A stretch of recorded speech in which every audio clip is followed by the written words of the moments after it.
एक मुदगल नाम के ऋषि हुए, उनकी जीवनी वृत्ति थी शीलोंच वृत्ति। शील, जब किसान अपना अन्न उठा लेता है, कोई अधिकार नहीं रहता, फिर उसके खेत से दाने चुगना। बाजार से अन्न उठ गया है, बाजार हट गई, फिर वहां से दाने, उनसे उंच कहते, उसे एक शील कहते हैं। शील और उंच वृत्ति से वो एक बार संग्रह करते, एक द्रोण अन्न, और फिर अमावस्या के दिन, पूर्णिमा के दिन ऐसे अतिथि सत्कार करते, और जो बचता उससे प्राण पोषण करते। जब बहुत समय तक अपने धर्म का पालन किया जाता है तो उसका फल प्रकाशित होने के पहले उस धर्म की निष्ठा देखी जाती है।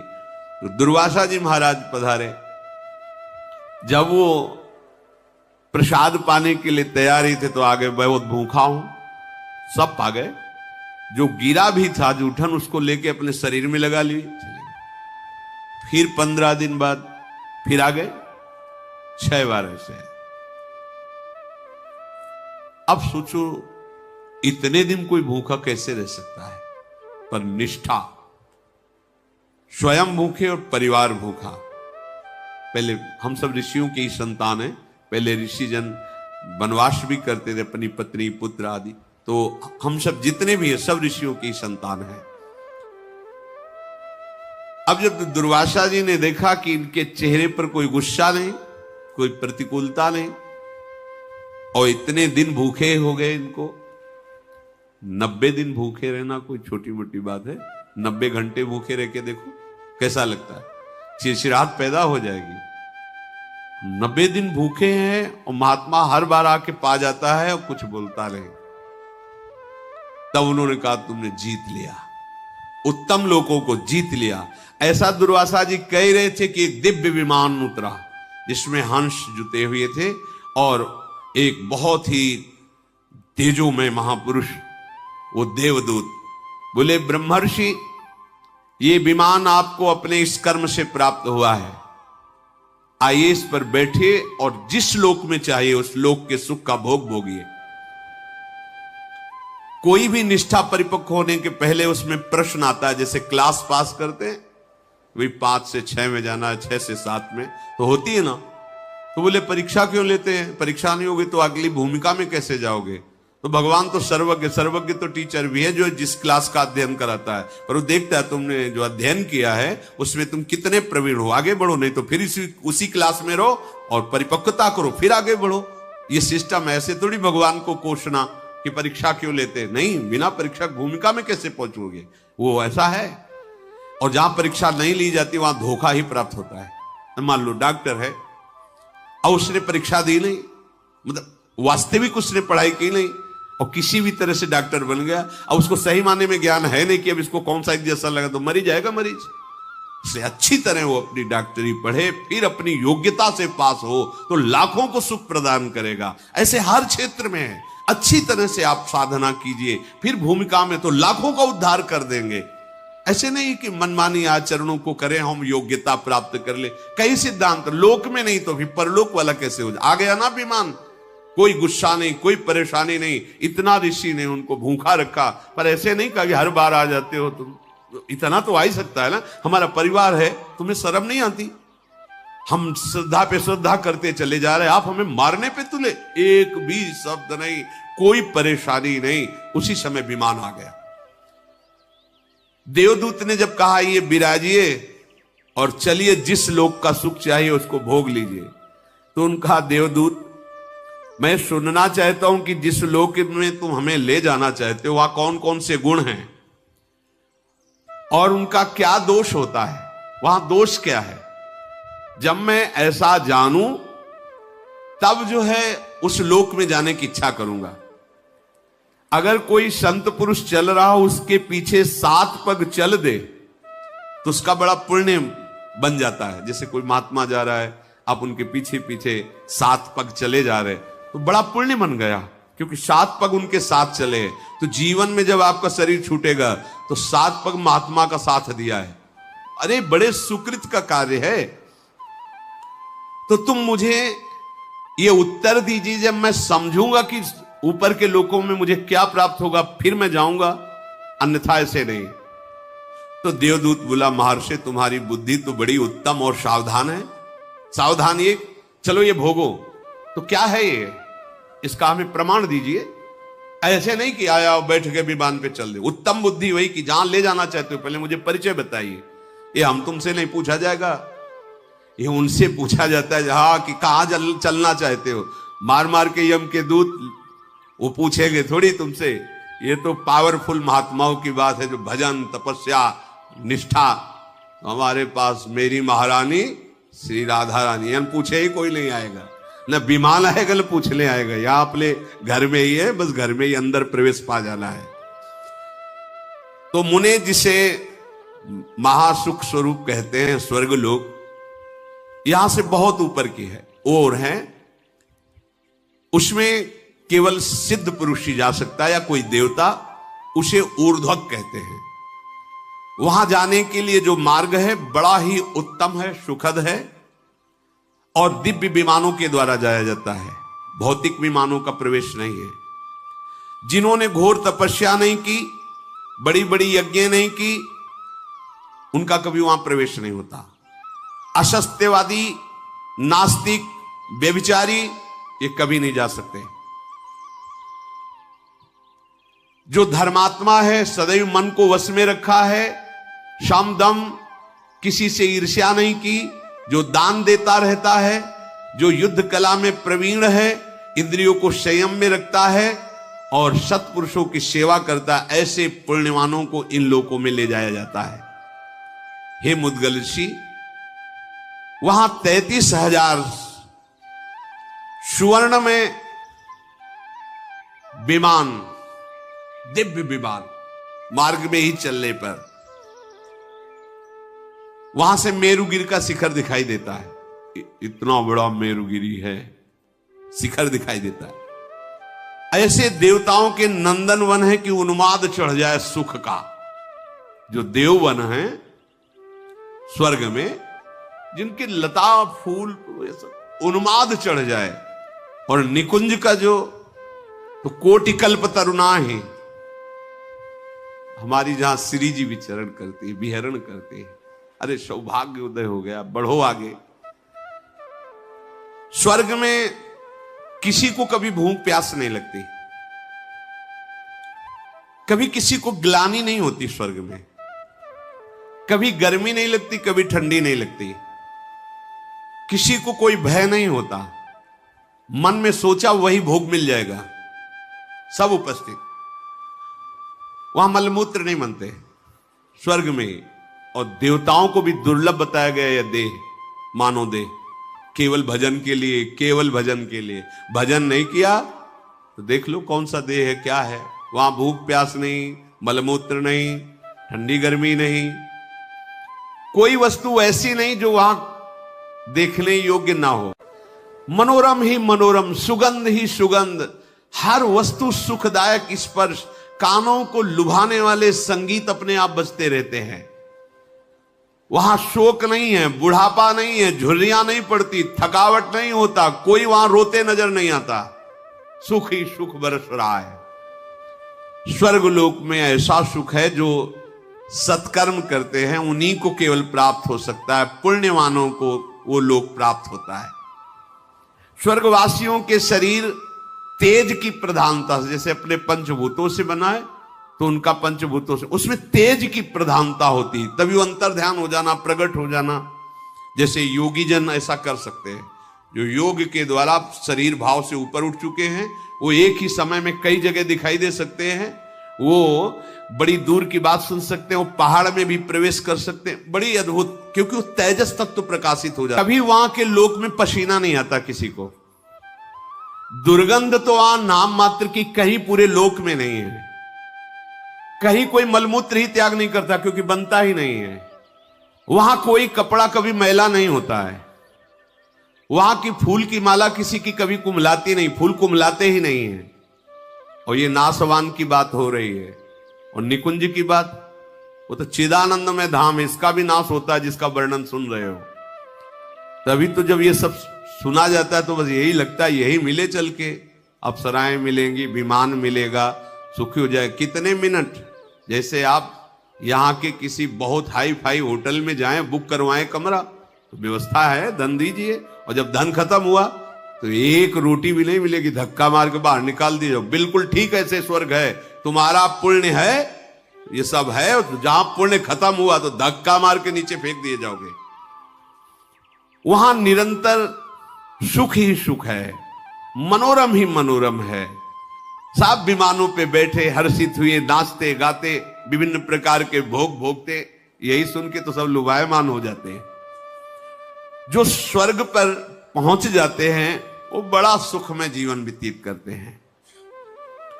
वहां कभी थकावट नहीं होती, वहां भोग के बाद भी थकावट नहीं है, नया उत्साह, नया बल, ऐसी। वहां मात्सर्य नहीं है। देवताओं के लोकों के ऊपर और भी लोक है जो इनसे भी दिव्य हैं। इन सब के ऊपर ब्रह्मा जी का लोक है जो महातेज से युक्त है। वहां पवित्र ऋषि मुनियों का प्रवेश होता है। वहां पुण्य दान पुण्य करने वालों, वहां तो ऋषि मुनियों का प्रवेश होता है। बड़े ऋभु नाम के देवता वहां विराजमान रहते हैं, जिनकी आराधना स्वर्ग में विराजमान देवता भी करते हैं। वो देवताओं को जैसे जीवन आहुतियों से चलता है, ऐसे उनका नहीं चलता। वो केवल अमृत पान करके, वहां कोई स्वाहा की जरूरत, वो अमृत से युक्त रहते हैं। ब्रह्मलोक में जो रहते हैं उनके सुख की लालसा देवलोक के भी करते हैं। ऐसा सुख ब्रह्मलोक में है। वहां परिवर्तन नहीं होता, एक शरीर रहता है, जैसे एक स्थिति रहती है। ब्रह्मलोक में जरा मृत्यु का अभाव रहता है। ब्रह्मलोक में ऐसा नहीं कि जन्म हुआ मरण हुआ, ऐसा नहीं। वहां हर्ष शोक नहीं रहता, वहां सुख ही सुख रहता है। कोई विकार नहीं रहता ब्रह्मलोक में। न राग, न द्वेष, न दुख, न द्वंद। ऐसा सुख है जो तुम सोच भी नहीं सकते। मुद्गल ऋषि का हो गया, आपने बता दिया गुण। अब जरा दोष बताइए, क्या दोष है? तो दोष भी सुन लीजिए महर्षि। आपने जो सत्कर्म किया है बस उतना ही भोग आप भोग सकते हैं। इसके बाद तत्काल वहां से हटा दिए जाएंगे आप कि भाई 1 महीने से रह रहे हैं होटल में, इतना पैसा दिया है, अब आज की रात्रि तो काट लेने दो। तो फुटपाथ में काटना पड़ेगा। पैसा है तो और रुक जाइए, नहीं है तो नहीं। पुण्य है तो है। इसके बाद जो तुम्हें प्यार कर रहे थे, दुलार कर रहे थे, विमान मिला था, यश गान मिला, सब धूल दूसरे धक्का मार के बाहर कर दिए जाओगे स्वर्ग से, फिर नीचे गिरोगे आके। अच्छा, वहां कोई तुम पुण्य या नया कर्म कर नहीं सकते। जो पुण्य करके गए उतने केवल भोग मिलेगा। पुण्य गंवाने पर वहां से बहुत ही क्लेशित होकर हटाया जाता। क्यों भाई? जो अप्सरा जो सब भोग रहे थे तत्काल सब हट गए। अब वो उसमें आसक्त है, उसे धक्का मार के बाहर किया जा रहा है। कितना दुख है। स्वर्ग में सबसे बड़ा दोष मुझे ये जान पड़ता है कि जहां पुण्य खत्म हुआ तो उसका बहुत बुरी तरह पतन होता है। यही बुरी तरह पतन कि एक बढ़िया सुख साम्राज्य और 1 मिनट में सबसे रहित खत्म तुम्हारे पुण्य। जिन भोगों में लगा हुआ था, जिनको अपना मान रहा था, उनसे धक्का मार के दूर करके भगा दिया जाता है।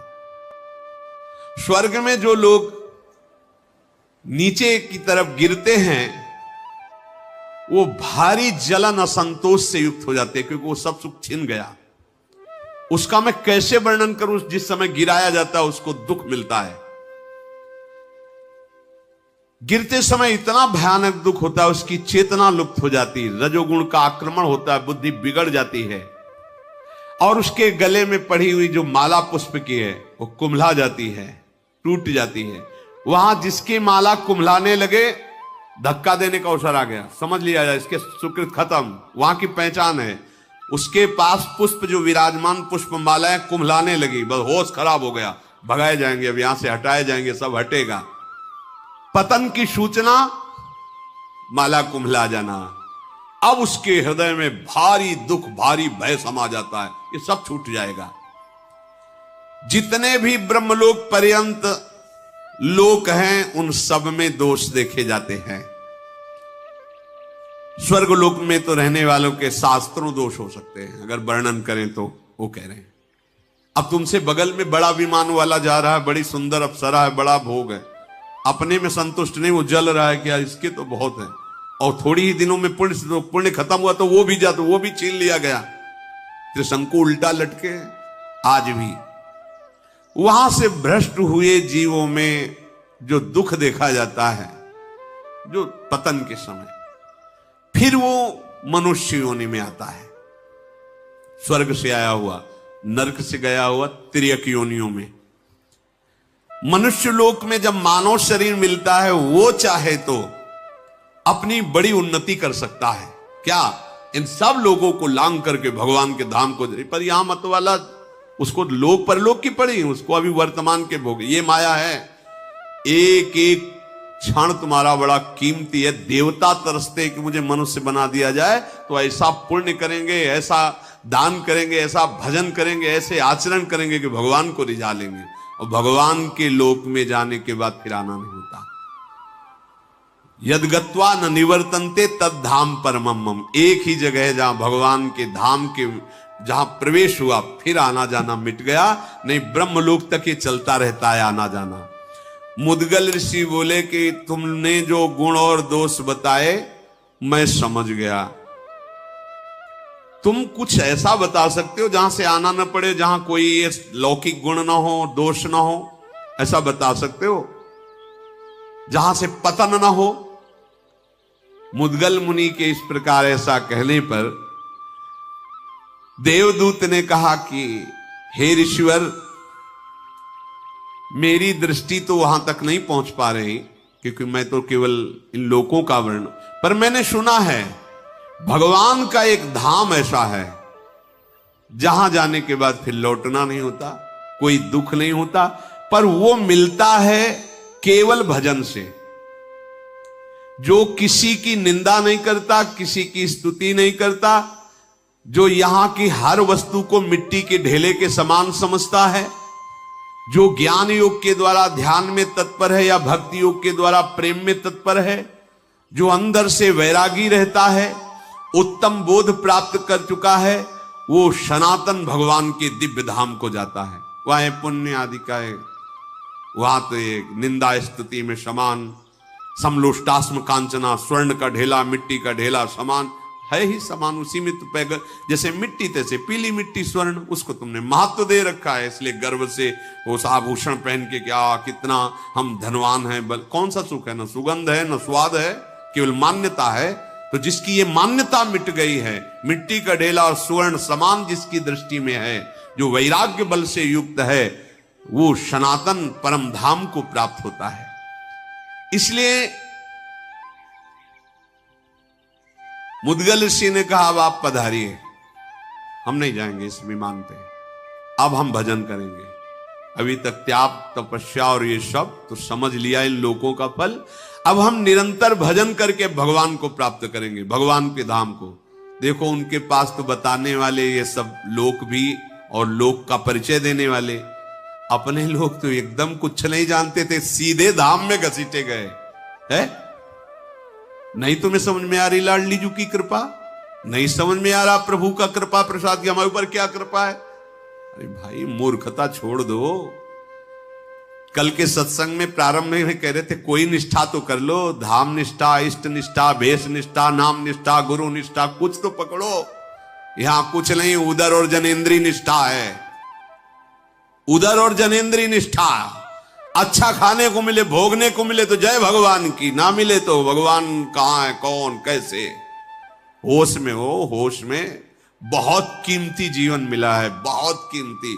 तरसते हैं जो ऊपर के लोकों में कि एक बार मनुष्य बना दिया जाए तो ऐसा भजन करूंगा कि इन सब धामों के जन हमें प्रणाम करेंगे, हमें भगवत धाम को प्राप्त करूंगा। और तुम्हें अवसर मिला तो तुम नारकी वस्तुओं के लिए तरस रहे हो, ये एक बार ये खा लूं, ये सूंघ लूं, ये भोग लूं। अरे बहुत जन्म भोग चुके हो, एक बार तो होश संभालो। चलना का है, अभी छूटेगा शरीर। जिस शरीर के लिए तुम मर रहे हो, यह शरीर छूटेगा अभी प्रतिपल ये छूट रहा है, तुम्हें दिखाई नहीं दे रहा है। जैसे नदी के किनारे खड़े हो, यमुना जी के किनारे खड़े हो, दृष्टि गई तो तुम समझ रहे हो वही जल है। जिसको तुमने देखा वो तो कहां पहुंच गया। ऐसे ही प्रतिक्षण तुम्हारी आयु क्षीण हो रही, प्रतिक्षण तुम्हारा शरीर मृत्यु को प्राप्त हो रहा, तुम्हें दिखाई नहीं दे रहा।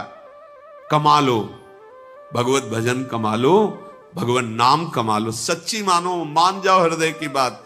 जो गलतियां हो रही सब मिट्टी डालो, आगे बढ़ो। राधा राधा राधा लाडली जू सब क्षमा कर देगी। आप मान लो हमारी बात, परिणाम नहीं भोगना पड़ेगा। लाडली जू कृपा करेंगी। देखो कृपा करी दी, अपने लोग धाम लायक है। जरा सोचो, जब हम इस पर विचार करते हैं तो लगता है यार श्री जी की अहेतुकी कृपा पर कैसी ठोकर मारते हैं ये लोग। इनकी समझ में नहीं आता है कि कर क्या रहे हैं। बस यही है कि जिससे छोटा बालक मां की गोद में मल त्याग कर दे तो दंड का अधिकारी नहीं होता है। बेचारा बालक है, हम हैं तो ऐसे ही अबोध हैं, पर अबोध बन जाए, पर बनते बड़े ज्ञानी हैं। बात भी यही है कि हम बच्चा भी नहीं बनना चाहते। ज्ञानी है तब फिर वो दंड विधान होता है। अगर बच्चा बन जाओ तो क्षमा हो जाए। कहे बच्चा के पेट और घट करे विनाशन। कहे जब दंड मिलने का समय आता तो कहते बच्चा है, और जब कर्म करने का होता है कि सावधान, तब कहता हम बहुत ज्ञानी, हम करके दिखा लें, कोई जान नहीं पाएगा।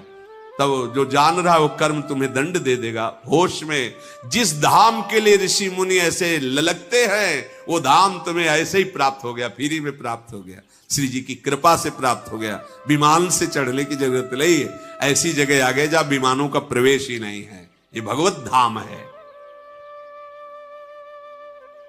इस मनुष्य लोक में कोई भी ऐसा नहीं है जो ये ना भोगता हो। बारी बारी से दुख, बारी बारी से सुख, जैसे चक्र ऐसे चलता रहता है, ऐसे दुख सुख का चक्र है। तुम पराक्रमी हो, सावधान हो जाओ, दुख सुख सह जाओ। राधा राधा राधा राधा, कहीं खर्चा मत करो नाम को। राधा राधा राधा कमाई करो और ऐसी जगह पहुंचो जहां से पुनः जन्म मरण पतन दुख ये सब नहीं है। वीडियो एंड तक देखने के लिए बहुत धन्यवाद।